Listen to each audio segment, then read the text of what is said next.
अस्सलाम वालेकुम prep class. आज हम अपना उर्दू का अगला काम करेंगे जो है जोड़ तोड़। सबसे पहले हम मेंशन करेंगे CW डे एंड डेट। अब हम शुरू करेंगे। इन अल्फाज के हमने तोड़ करने हैं। हम यहाँ से शुरू करेंगे। हमारा फर्स्ट वर्ड है अनार। इसका हम तोड़ करेंगे अलिफ नून अलिफ रे अलिफ नून अलिफ ना रे अनार। अगला लफ्ज है हमारा बकरी। बे काफ रे छोटी ए बेकाफ बक रे छोटी री बकरी। अगला लफ्ज है हमारा आड़ू। अलिफ मद आ रे वाड़ू आड़ू।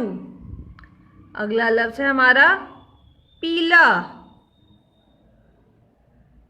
पे छोटी ए पी लाम अलिफ ला पीला। अगला लफ्ज है हमारा तारे। ते अलिफ रे बड़िए ते अलिफ तारे बड़िए रे तारे। अगला लफ्ज है हमारा टोपी।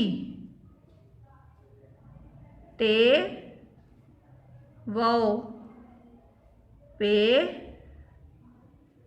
छोटी ए टे वाओ टो पे छोटी ए पी टोपी। अगला लफ्ज है हमारा सवाब। से वाओ अलिफ बे सवाब। एक बार हम इसकी रीडिंग करेंगे। अनार अलिफ नून अलिफ ना रे अनार। बेकाफ बक रे छोटी री बकरी। अलिफ मदा रे वाड़ू आड़ू। पे छोटी पी लाम अलिफ ला पीला। ते अलिफ ता रे बड़ी रे तारे। टेवा टो पे छोटी पी टोपी। सेवा सो अलिफ बे सवाब। आपने इन वर्ड्स की प्रैक्टिस करनी है अपनी रफ कॉपीज पे। ओके प्रेप क्लास, अल्लाह हाफिज।